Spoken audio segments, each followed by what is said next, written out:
Welcome to Jumpers for Goalposts, your weekly non-league programme for the Midlands. And it's going to be a somewhat shorter programme this week, thanks to last week's snow. Very few games, but it does mean we can bring you extended highlights from a couple of matches. However, I'm going to start with the Southern Premier League game between Hereford and Basingstoke Town. And here are the goals from Hereford's great win at Edgar Street.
Did you take Ted? Did you take Ted in? No, they don't. They play football instead. No, I think they play football. Wait, does Ben Robinson not play for Lux? So he does, he just doesn't come.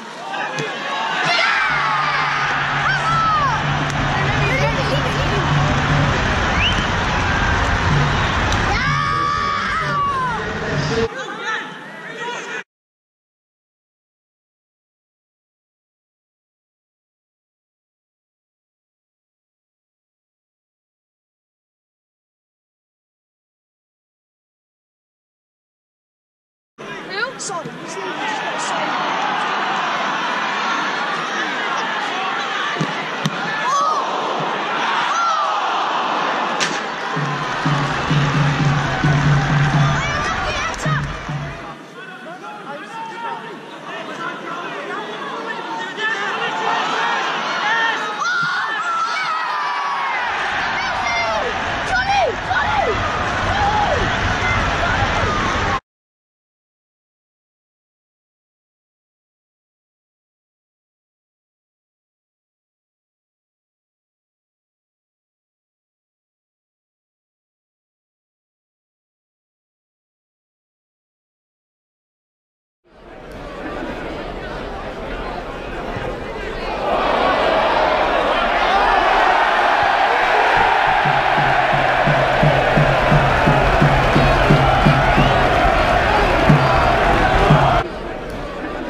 A great win there for the Bulls, and at the time of putting this show together, Hereford will be playing Fleetwood Town as the last remaining non-league side in this year's FA Cup, and all the best to the Bulls for that replay. It would be great to see them in the third round.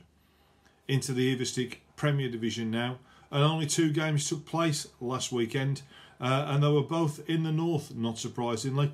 And we're fortunate in that we have the goals from the game between Whitby Town and Coalville Town. It took place at the Turnbull ground. Here's the goals, courtesy of Whitby Town TV.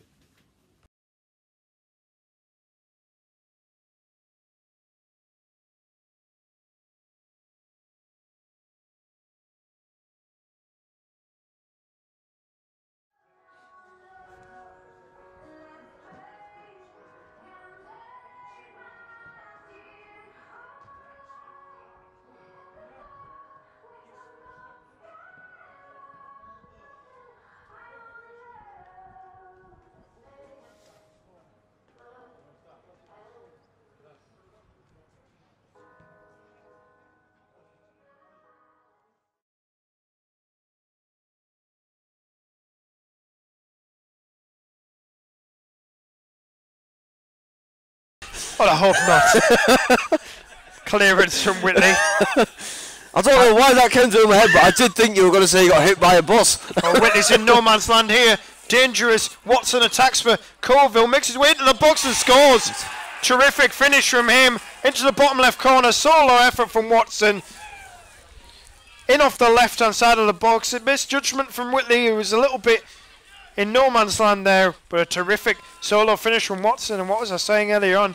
He's the danger man, and he's proved that. Against the run of play, 24 minutes gone. Whitby Town 0, Coalville 1. Ball forward now. And all over timing, as he has been the entire game. It's been, and there's some danger here. It's a brilliant goal. What a goal. That's a brilliant goal. First time ball forward, volleyed against the underside of the crossbar, and Coalville have doubled their advantage. I think it's Creaney who scored. Yeah.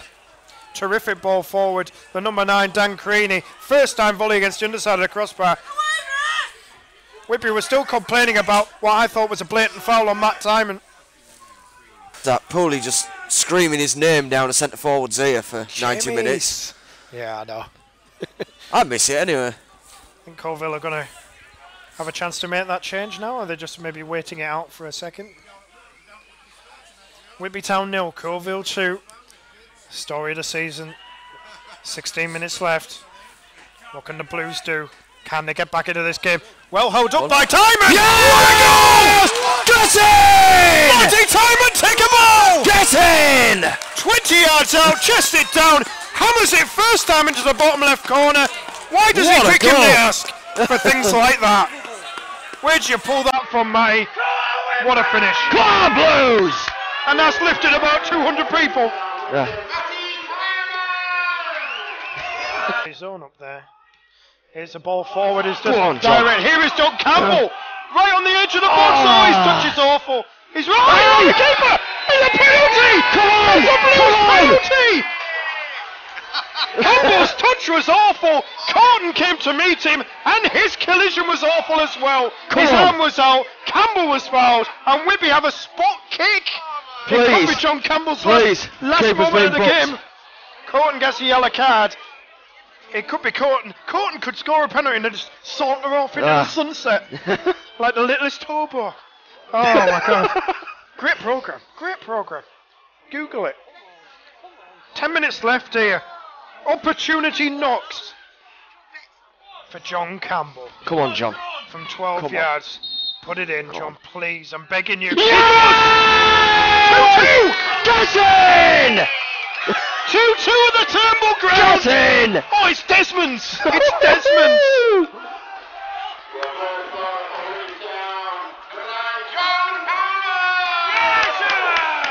This weekend, Stourbridge travel to Leamington in the FA Trophy, while in the Premier Division, Hensford Town and Rushall Olympic are both at home. But my game of the weekend is between Coalville Town and Stafford Rangers. Rangers struggling to score goals, and Dan Creaney for Coalville in great form. Is it a real good scoring vein?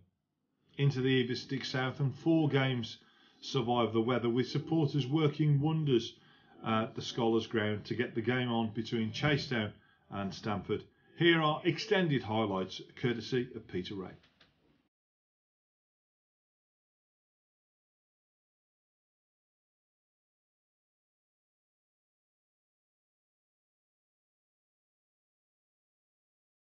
Right, here we are at Chasetown Football Club. A remarkable effort has gone into clearing snow from the pitch here, as can be seen by the absolute deluge of stuff down in front of me on this side of the field. The little stand at the far side there, the players are playing on a reasonable pitch, I think, and obviously that will harden up as the cold drops down later in the game, but to get this game on, even one of the home players was involved, one of the midfielders, Wielden, in clearing the pitch beforehand. Fantastic effort, and Stamford are the visitors today to Chasetown, and it'll be good for me to see Musi Nduna playing up front for Chasetown, player I knew well at Coventry United, and always had really good feet. So we'll see what happens today. Stamford Town visiting Chasetown, and no snowballs please. So the two teams have made their way onto the field here at Chasetown, and Chasetown of course in their blue and Stamford in their usual red, and I'm sure that the inhabitants of the two dugouts to my right are going to be pretty cold, and there's going to be a fair bit of warming up to do for any substitutes who go on the field.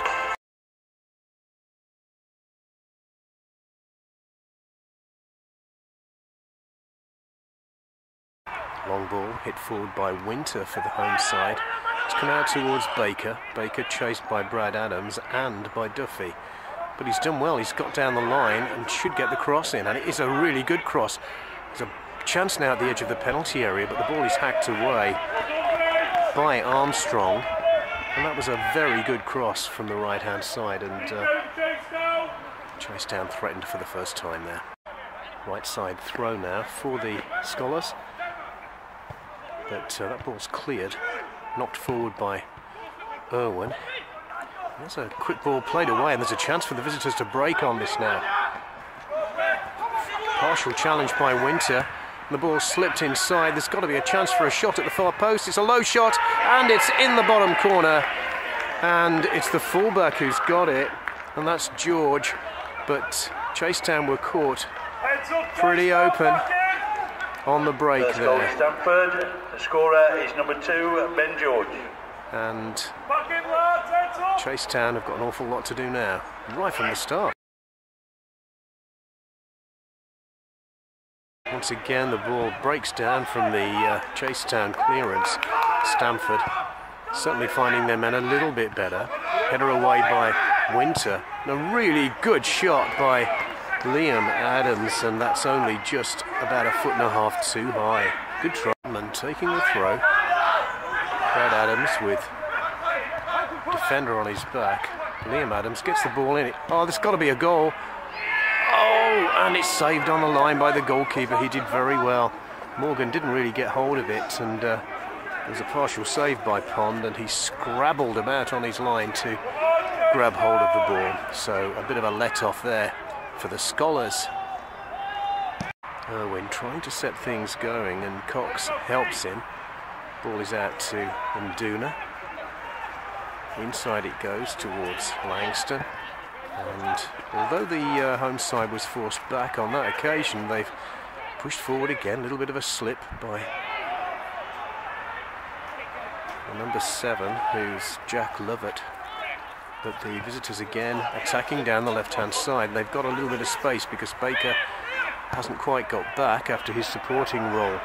And Liam Adams takes a bit of a bang there, but George now can maybe play the ball inside to Morgan.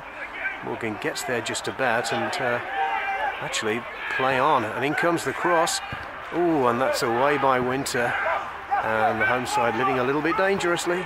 Now it's a very good opportunity for a shot from a free kick for the Scholars. O'Neill's there, and I think that might be Wielden there as well. And the referee does what he has to do and shoves the wall back a little bit further. And this could well be the right foot to curl towards Hasted, the keeper. And there's the shot. It strikes the back of the defender, and that must have hurt.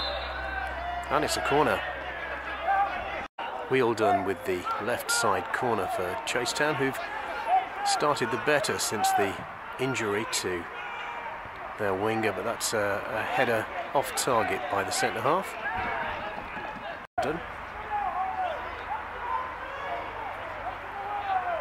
The ball on the right hand side. He's made the run towards the byline, but it comes inside towards Nduna. He tries to turn on it, and he's shoved in the face there by a defender for some obscure reason. Receiving the throw from the left hand side. In comes the cross, and Nduna's header is caught by the goalkeeper. Little flick by the centre forward there. Wasn't able to get enough pace on it. Good attempt though. That's a good header by Baker. He's had to make another one. Flicked inside by Wheeldon, but Gordon gets the ball away. The skipper, that's a good run on the left hand side, and one back. That's Brad Adams slipping it through for Liam Adams. He's at an angle and he's hit the goalkeeper. Good stop though by Pond. Out it comes to Duffy. Back to Fortnum Tomlinson. But that's good defending by Wheeldon. And he gets the ball away, but that was another chance for the visitors. The two Adams boys combining well. Langston getting the ball left for Chasetown. Now they've got a chance for an overlap on the right. That's well controlled by Wheeldon. Ball towards the far post. There's a header down by Nduna, and it's saved there, and very unfortunate. Throw right side. At least Chasetown are making one or two opportunities now. Nduna doing well, controlling the ball well and feeding another player. In comes the cross. Ezzy hacks it away, only as far as Irwin. And Chasetown now looking a little bit more sprightly as we move towards half time. Ball goes through inside left, and Langston smashes it well off target. He blows his whistle with the home side complaining at the moment. Cox has just been cautioned for his complaints, and the visitors lead by that early goal from right back George, low into the bottom left corner. And they've had other chances as well, but to be fair, Muzzy Nduna's had a couple of headers. The second one was saved pretty well by the visiting keeper Hasted, and it's half time here at Chasetown. The Scholars 0, Stamford Town 1.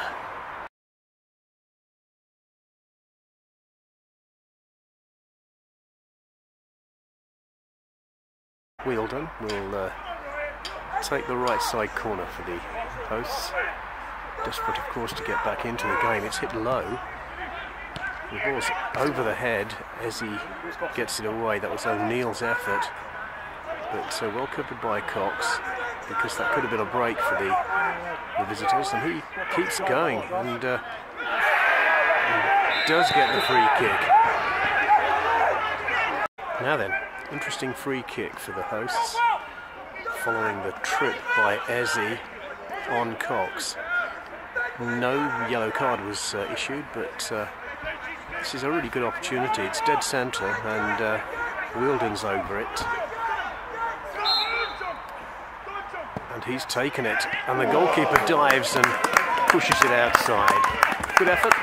Langston wins the ball back and plays it inside. Muzzy Nduna onto his left foot. And there's it takes a deflection, and it's gone out for a corner.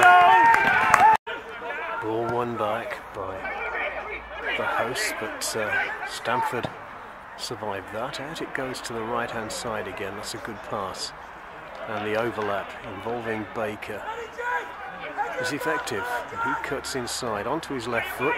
Little ball inside, Muzzy Nduna can't reach it. Throw for the hosts, nodded inside, but only as far as Adams, who's been a thorn in the Chasetown side right from the start. Long shot though, but well wide. Ball headed away by the visitors, but won back by Hayward. Good fighting by him. Back it comes to O'Reilly, and his attempted pass is well blocked by Adams again. Adams slipping the ball to Duffy. Duffy getting in the low cross. Oh, and it's in.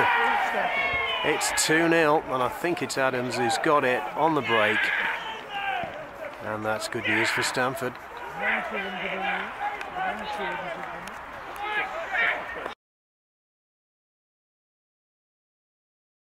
Duna having to chase that long ball, wins the throw. But it does appear that Chasetown need just that little bit of dynamism in attack. They've got the neat touches of Nduna, but he's not really supported by someone with any real power or strength. Does well, turns that time. The ball's cleared by the visitors. And Irwin gets involved. That's going to be surely a free kick. Free kick is taken. Now then, in comes the low ball. Nduna does well, gets the shot. It's well saved by the left back Putman. And that's another free kick. Another free kick for Chasetown, battling now to get back into the game after their promising start at the beginning of the second half. It's flicked on, and that's dive headed away by Ezzy. Haywood gets in a shot, but that's way off target. Right side corner now for Chasetown. Can they pull something back? There's a header, and it's hit the bar. What a good effort, and I think it was Winter. Ball is cleared, but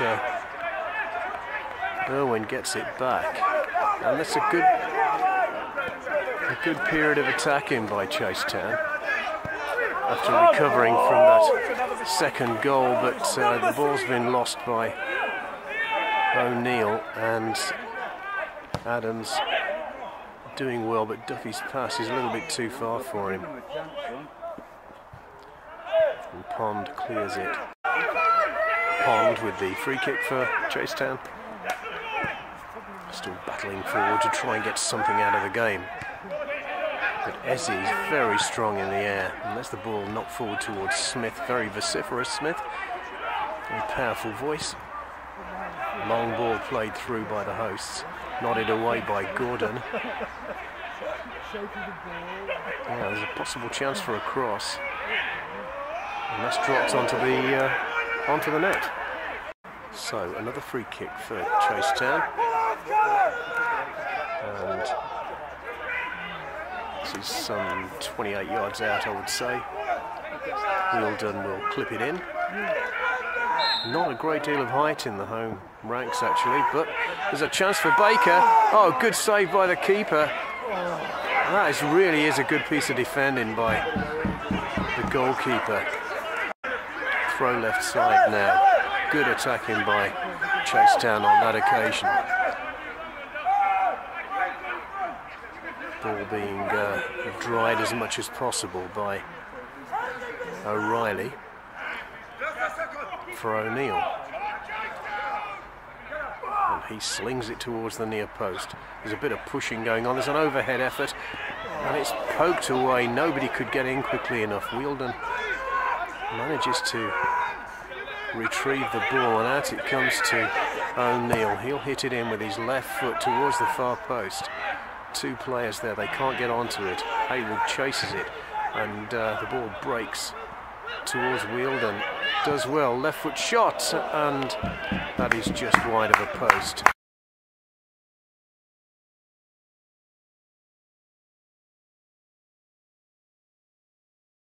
Throw for the visitors. We've had quite a lengthy break for the injury to George, who has been taken off the field now, and some unpleasantness from a Stamford supporter who seems to have a Midland accent, whose language was absolutely shocking, but he got his comeuppance. A few people were chucking snowballs at him as he went away towards the far side of the field.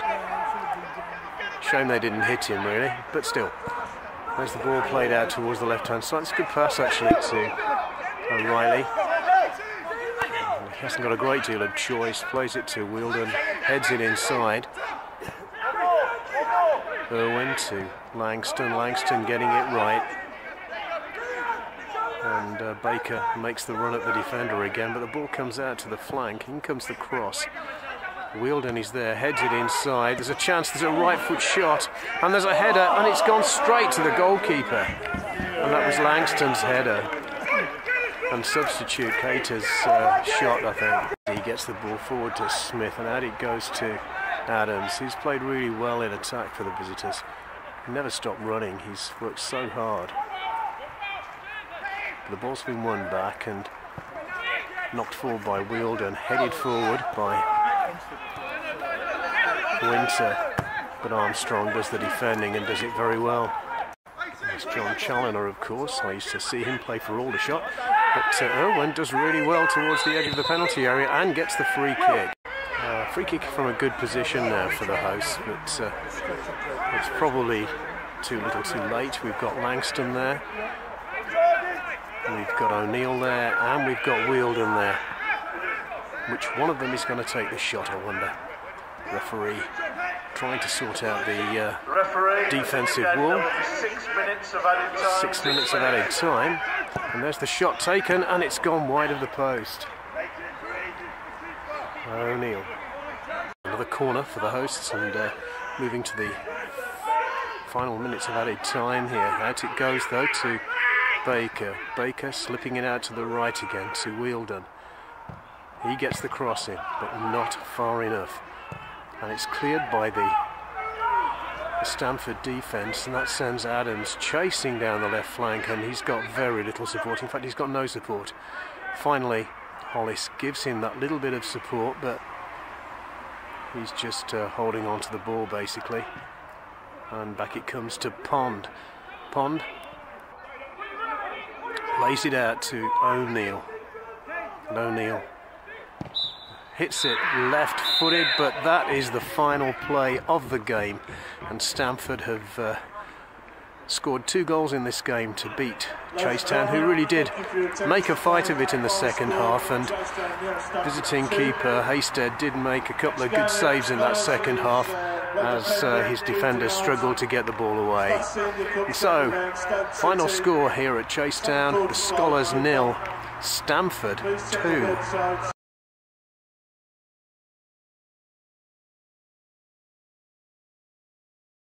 This weekend, leaders Basford United host Belper Town, and they're now under the management of Aaron Webster, the long-serving defender for Burton Albion, and he's taken charge there.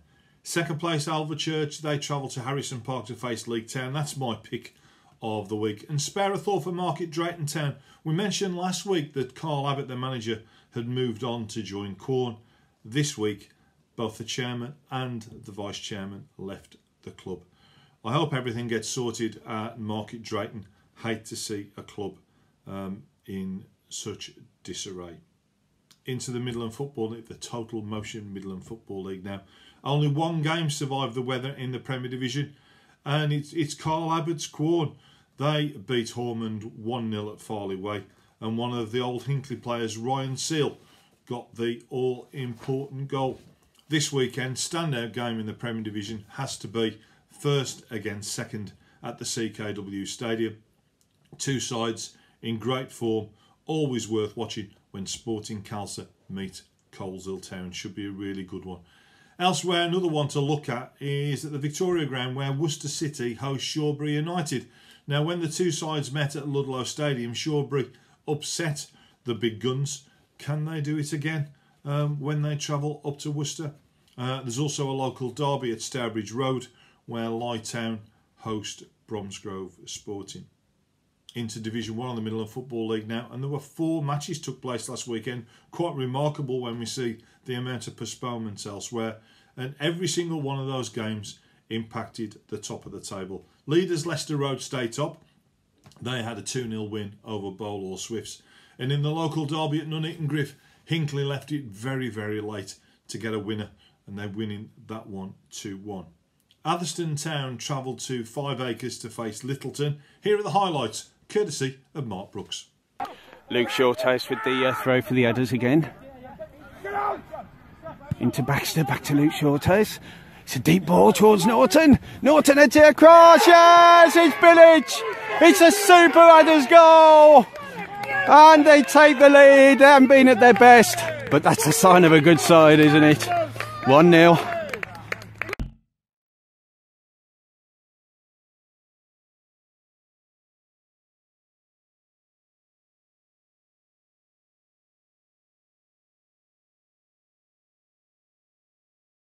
Right now. Oh, and oh, from one end to the other, they keep crossing it, and it's a great goal. It's 1-1, and it's been coming, and Littleton deserve it.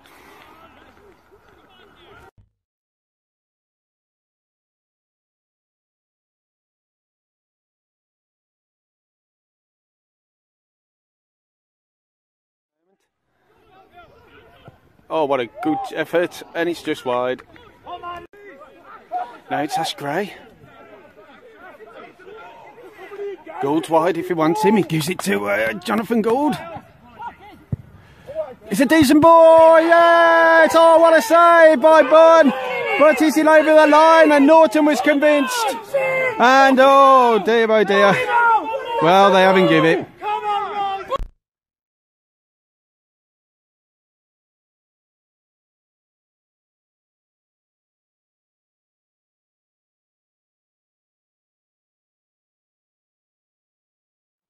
And now it's Littleton.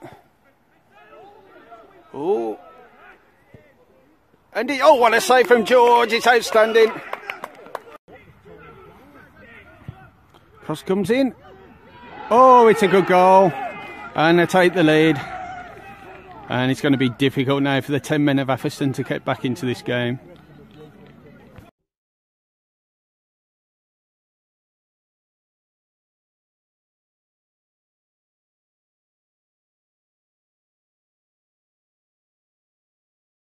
A great win there for Littleton, and they're in some really, really good form. Disappointing result there for the Adders.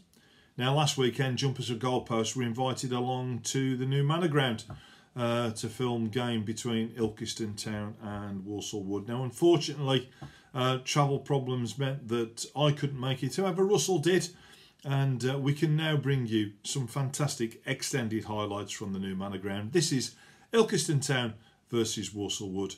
Coverage courtesy of Jumpers for Goalposts and the Wood TV.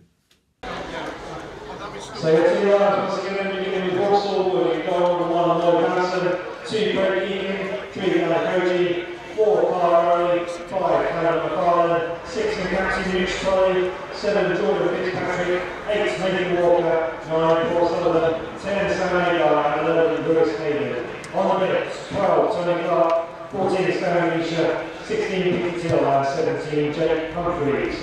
To the Robins in goal number 1, Ian Egan, 2 Lavelle White, 3 Jamie Walker, 4 Captain Chris Shaw, 5 Charlie Jefferson, 6 Tom Marshall, 7 Mike Edwards, 8 Jordan Meany, 9 Alex Marshall, 10 Ross Ferguson and 11 Billy Bennett. On the bench for the Robins, 12 Tim Hopkinson, 14 Martin Lynch, 15 Ben Fairclough, 16 Eddie Hodgson and 17 Ben Morris. Referee this afternoon is Rob Cairns and he's assisted by Linton Wood and Kevin Wright.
Also, will change after 54 minutes, carry off number 3.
Also, with substitution, 95 minutes coming up in the 7th.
What a great game there, and what a fantastic win for Ilkeston Town on a phenomenal run. And can they keep that winning run going? They're away at Cadbury Athletic this week. No games in Division 2 or Division 3 of the Midlands Football League last weekend. This weekend in Division 2, my pick of the week, 2 games there. Feckenham at home to Droitwich Spa, and Montpellier against Pelsall Villa. Montpellier near the top, Pelsall Villa at the bottom. Pelsall a little bit difficult to beat at the moment, so it could be an interesting game at the Beehive if it's on. Into Division 3 now, standout fixture for me, AFC Solihull at home to Birmingham Tigers. Two sides in great form. Solihull can move into the top 4 with a win there. Really have turned fortunes round at Tudor Grange. And another game to look out for in the Midland Football League is the Challenge Vars semi-final. That is between GMP Sports and FC Stratford. Promises to be a cracker. Into the West Midland Regional League now. No fixtures at all last week. No great surprise. In the Premier Division, my games of the week, Cradley Town at home to Black Country Rangers and Ellesmere Rangers against Tividale. And it's looking really tight at the top of that table at the moment. Into Division 1, the West Midland Regional League, my standout game. So my pick of the week is Team Dudley in 4th at home to Gornal Athletic in 6th. Into Division 2, the two games of real note there for me. The big one, Warstone Wanderers at home to Wolverhampton United. That's 2nd against 3rd. And then we have Rock Rovers, who are 6th. They host the leaders, Sikh Hunters. Well, that's it for very much for a curtailed week. Next week, we'll be offering something very different. You'll have the normal Jumpers for Goalposts, so Jumpers for Goalposts 15, which will be, but we've also got an additional Christmas special. I will be joined by a number of local managers where we'll have a bit of a panel, a chat about this season and about non-league football in general. Expect plenty of banter, entertainment, because mainly it's all good mates sitting around the table having a chinwag about football. Can't beat it really, can you? I'm going to leave you with a goal of the week. There weren't many to choose from, really, were there? But this is, to me, this is a cracker. It's Dan Craney for Colville Town at Whitby Town. Until next week, ta-ra. Ball forward now. And all over timing, as he has been the entire game. It's been... And there's some danger here. It's a brilliant goal. What a goal. That's a brilliant goal. First time ball forward. Volleyed against the underside of the crossbar. And Colville have doubled their advantage.